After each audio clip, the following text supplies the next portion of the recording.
I'm finally getting back to my beautiful red poblanos. They're roasted and cleaned out, and staging them for some chile rellenos.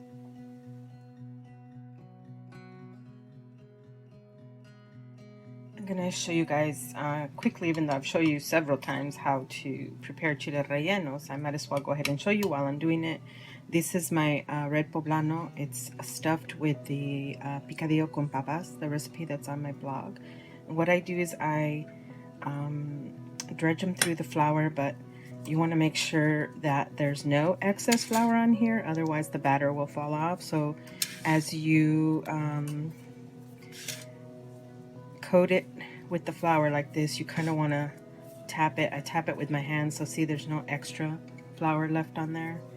And I'm going to transfer it to a dry cutting board over here.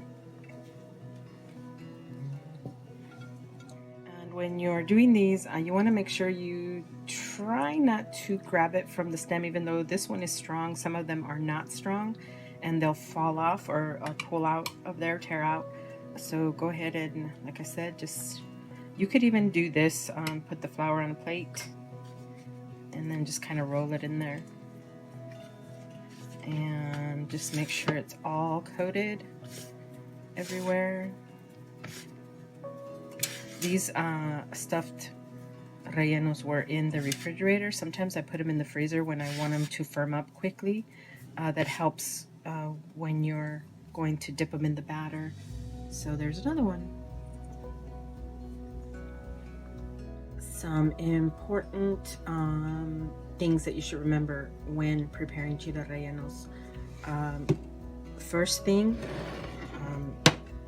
your eggs have to be at room temperature in order to achieve the stiff peaks that you want quickly. Otherwise, sometimes they won't happen if the eggs are cold. So you separate your egg whites from your egg yolks, and you want to have your oil preheating over here because everything is going to be quick. So that's one of the most important things. You have to be prepped ahead and ready to go at a moment's notice once your batter's done, because the batter will tend to break down after a little while. And today I'm going to use the old-fashioned hand mixer instead of my KitchenAid, so I can show you how quickly it comes together. Are you guys ready? Here are my 4 egg whites. They're room temperature, large organic eggs. Okay, I'm gonna start right in on high.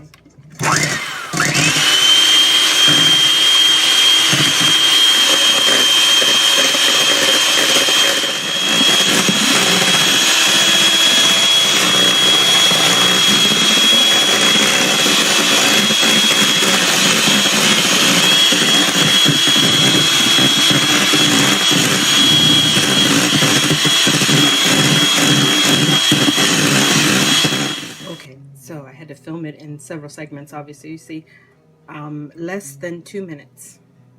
Less than 2 minutes. You see I'm flipping the bowl on its side. Nothing is happening. I could flip it upside down. Nothing is happening. That's what you should see. On low.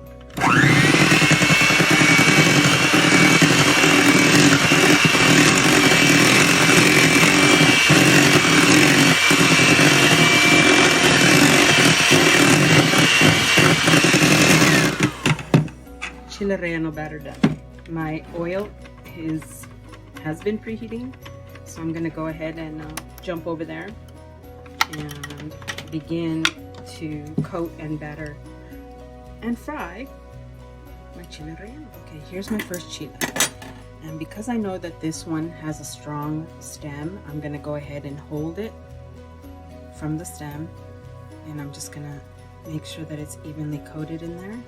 Here it is, right here, you see it? Going right directly to the hot oil. Okay? Now say, for example, I don't want to hold this one from the stem because I feel like it's a little bit too weak. Stainless steel spoon, okay? Just go ahead and coat it.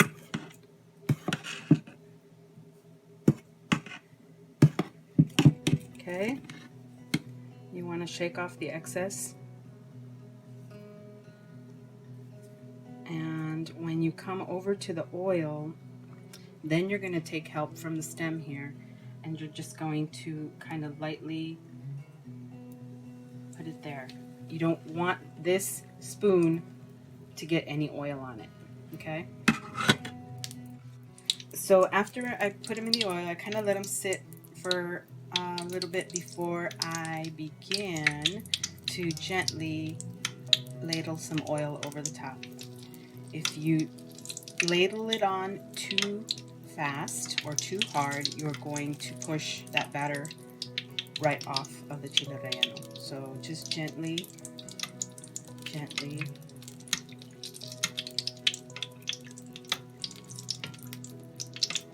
If the heat is too high on your oil, then your batter is going to burn faster than what it should. So it should just be a gentle, and of course, and if it's not hot enough, what's going to happen is going to absorb too much oil. So just have to find a happy medium here with the oil.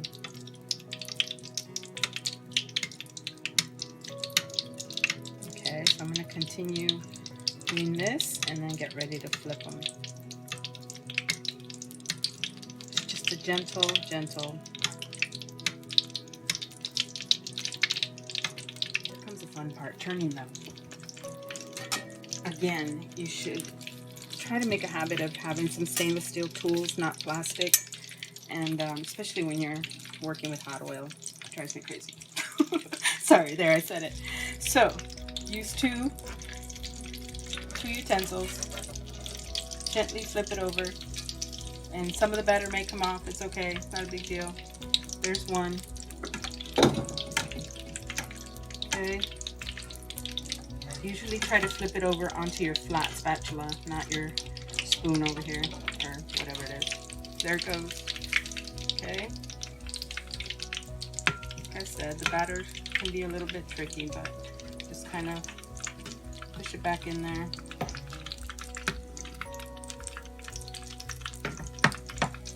Okay.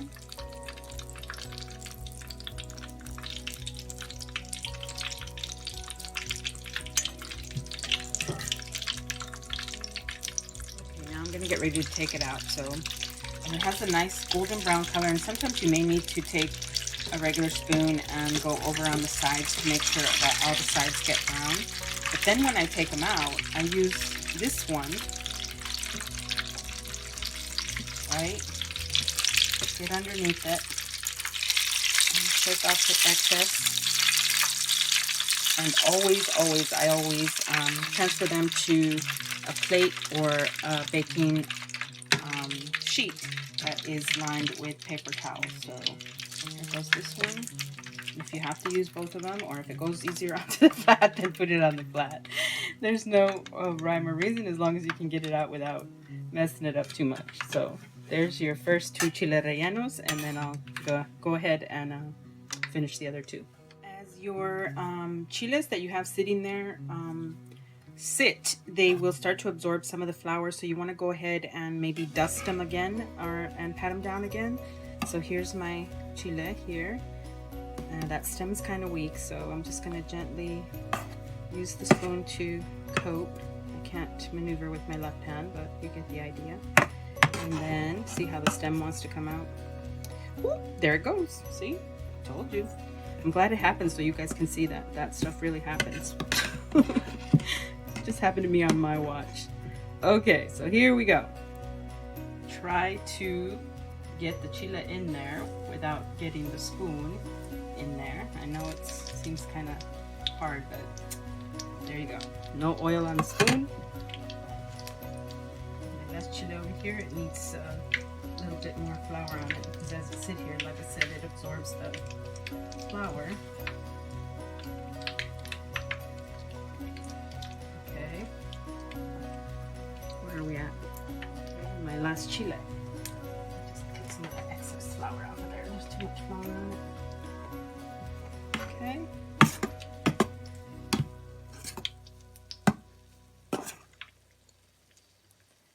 And this is not a job where you're not going to get dirty. At some point or another, you're going to get dirty. So there's my chile on the spoon. Make sure it's got lots of coating on there. And I'm taking it over to the oil. Okay. Okay, if there's extra. This is the last one, so I'm not worried about the spoon now.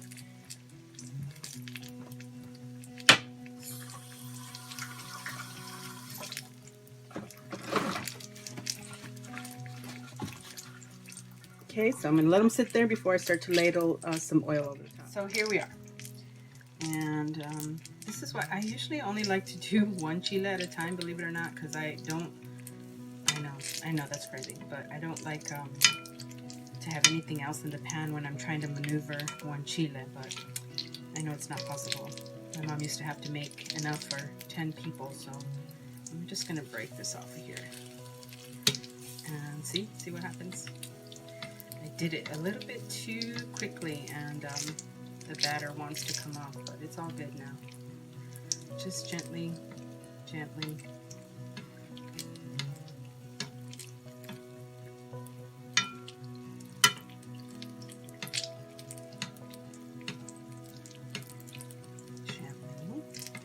Okay, I'm gonna let that sit there for a minute.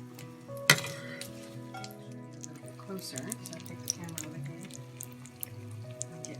I'm going to get ready to flip them in less than a minute. Here are the second, or the two, I know what I'm trying to say, the other two chile rellenos. I already flipped them over. I know, you didn't catch that action, but I flipped them before I thought of turning on the camera, so I'm just going to ladle some of the oil onto the side to make sure that it all gets there, nice and brown. And of course, as you are cooking these, the oil gets hotter and hotter, so you may have to turn it down a little bit as you go. These are pretty much ready to come out, and just be careful. I know some people don't like to work with hot oil, so just be very aware, especially when you're filming. Okay. Here are the other two rellenos. I'm going to flip it over this way.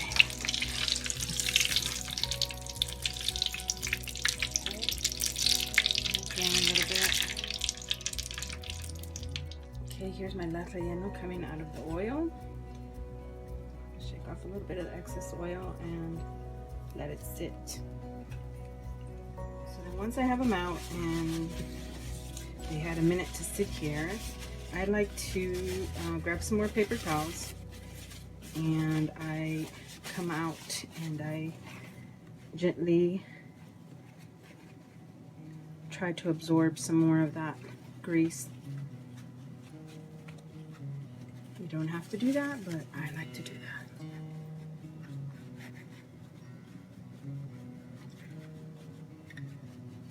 I have tried freezing chile rellenos like this. Once they were all done and cooled, I wrapped them really good in saran wrap and then put them in freezer bags, and they were delicious.